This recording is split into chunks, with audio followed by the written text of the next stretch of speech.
One, and I hear that you also know one of the fighters quite well. What are we expecting? I do. Look, I do train with one of the boys here, Angus, and we're looking for a pretty technical fight, I think, tonight, so I'm pretty excited. So, for this fight, fight number 5, we'd like to welcome out of the blue corner, Angus, the player Hati. Coming from Southside MMA, Angus, the player Hati. Before we move on, is anyone sad now that we might possibly have to wait about 3 months to see Tito fight again? Yes. Or Clay fight again? 100%. There's something about that when you know that they're not doing it every weekend, right? Why couldn't it just be like football where we fight every week? Yeah. I mean, Clay's kind of doing it at the moment. He'll probably be doing a Muay Thai fight next week. But in saying that, I actually want to call out another thing to Matt. This is XFC 50. How great is this? Yeah, it's a really surreal feeling right now. Like sometimes you think just a number's just a number, but it actually really is a really important milestone to us. You know, it's a half century, but and something that makes me so proud is the poster. You know, our poster just reads our mind. You know, we gave him some sort of an idea, and for him to come through with that poster design with all the other posters in the background, completely blew us away. So, and again, the fight card that Brian Ebersole's put together. We're literally in preparing for about 15 absolute bangers on the card. Yeah. And anyhow, back into business. We've got Paulie Pasha Stolier over at What's the he got here, a Merc or an AMG? What's he driving? He's got himself a Porsche now, mate. He's upgraded the Audi. Oh, I didn't think Russians made cars. But in that state, mate, Angus is an absolute weapon. And he's already been in the cage before, had himself a win, and he's looking to make it a second one here. He's an absolute physical specimen. Looking forward to what he puts in place and here. His opponent, Akol Rilawet Ball. Had a nice chat to Akol at the back here. Another one of Brian Ebersole's boys. And this is the point. We know that both Pasha and Brian want to make sure their fighters get tested. So we know that these guys will be well suited and come out prepared. So Ben, obviously as a coach, you've got your young charge coming in with shin pads on, being a C-class fight. In terms of your game plan, do you approach them any differently to a normal B-class or an A-class? Yeah, well, you give them the option, be like, look, if you're hurt, this is where you learn to chuck some weird grappling stuff in there. But the idea of it is, if you're going to hit the ground, go for submissions instead of trying to cause damage. If you're standing up, more or less much of the same. But the big thing is, if you've got a guard player, it's usually like probably stay away from it, because you just got a big clunky thing in the way of trying to play any sort of triangle armbar games. Yeah, and it was interesting to see Liam Forrest go for the triangle in that first fight as well, because again, when you got these big bulky shin pads on, it's normally a little bit tougher to pull those triangles off, isn't it? Yeah, that's how we beat Mitch McLaren from Tribal in his last fight as well. That exact sequence. Yeah. And Mitch is no slouch either. Not at all. The other part with the shin pads in C-class is it's really, really hard to get out of a half guard, because you can't slide your foot through. So anytime a half guard or quarter guard, you get quite caught up. And the other part to it, like personally, as soon as you get to mount, which is the ultimate position, it kind of erodes its value in terms of not being able to strike to the head. But it gives a great breeding ground to just test the cage and see if this is what you want to actually do and buckle down. Akol has muscles on muscles by the look of things here. More muscles than a seafood platter. Okay, ladies and gentlemen, we are on to fight number 5. This is a welterweight bout, C-class MMA. Please welcome, fighting out of the blue corner. He weighed in at 76.9 kilograms.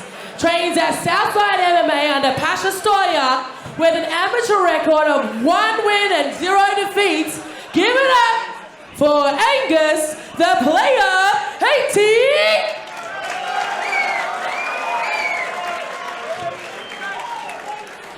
And his opponent, in the red corner, weighing in at 75.6 kilos, fighting out of King's Academy, making his debut, Akol Rilawet Ball!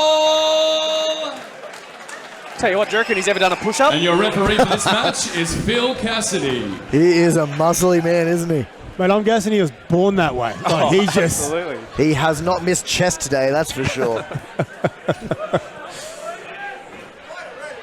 So I'm interested to see if they just jump straight in and smack on, or they're just going to have to feel each other out a little bit. Wow. Good speed. It's weird watching the change of pace when the heavyweights look like they're going faster and the lighter weights are actually going fast. Yeah, there certainly is a speed difference Oh, there. we got him there. Wow. Hey. They're coming. He's got great head movement. His hands are out a lot, but looks like he's getting ready to strike. And Angus is doing a great job pressuring him against the cage, removing that ability for him to move out of the way of punches. You can see him stalking. Angus is stalking Akol right now. Beautiful. Big wingy right hand by Angus there. I have a feeling right about now there's a bit of an adrenaline dump coming from both boys. So hopefully they're sucking in the air right now. Angus controlling the center of the cage really well. Oh, nice little lead hook. Akol on the outside. Just hit on the bottom of the neck just then. But Akol knows where he doesn't want to be. And as soon as he touches that back foot on the pads, he moves out of the way. There's a big target, though, once he Nice swings. That chin's coming up for Akol. Yep, sneaky uppercuts from both of them. Wow.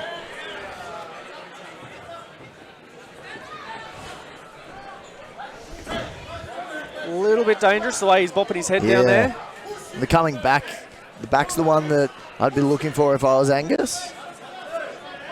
Yeah, nice little take him off balance, a sneaky little kick and a nice lead hook there as well. These guys are throwing everything at him. Oh, what a shot! Big right in. He hurt him. He did, but Angus had enough to be able to duck the head, but wow, that was power. That was flush too.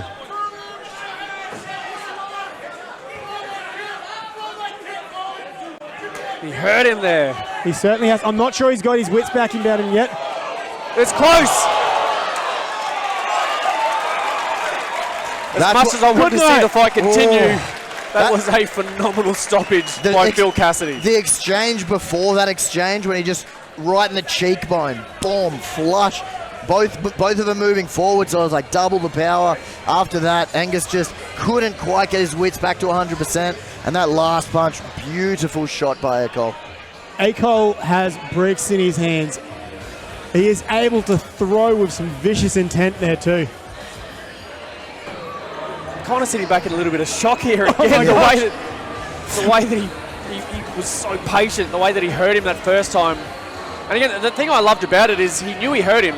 So sometimes in the amateur ranks, they go and hurt them, and all of a sudden they think they need to display this full mixed martial arts repertoire and take him to the ground and finish it there. But he decided not to.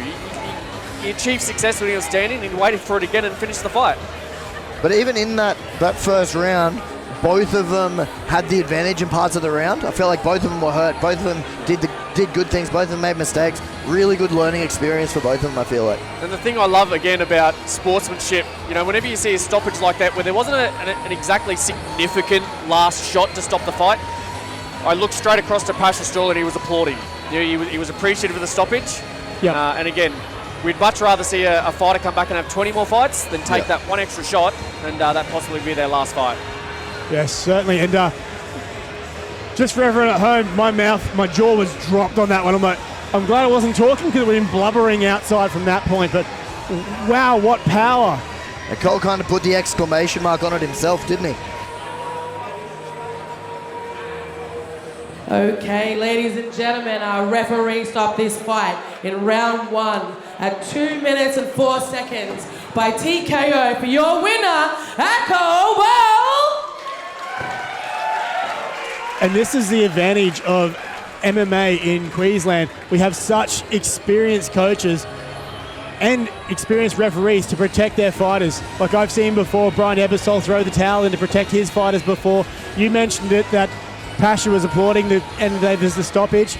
And our referees as well, they know what it takes to get in there. We're not picking people up from anywhere. And here at Colton, I know that technically and for everybody here, your journey started tonight with your debut fight. But tell me about where your journey started for you. Oh, well, it started at Livewell. I was just lifting weights, really. But Ryan over here came along and well, everybody started pretty much doing all this random stuff, BJJ, kicking and punching. So I said, why not? Let's give it a go. Here I am. And you've won your debut fight. What's going through your mind? I don't know. I didn't expect it, but nothing really. Like, yeah, thanks to my opponent. He gave me that good experience. So, you know, thank you again, Angus. Angus, yeah? Angus, thanks. Pretty much he came in here and, you know, usually people look at me and they think, oh, this guy's big. Nah, but it's cool, bro. Thanks for that. Hey, that was really cool. Like, coming here, you know, giving me the experience I need. And hopefully I'll be back here soon. You know, Hopefully you bring that super chill attitude once more. Congratulations on winning your first fight. Make some noise for Akol! I said it earlier about Billy about that likable personality, you know, and that's exactly what Akol's got.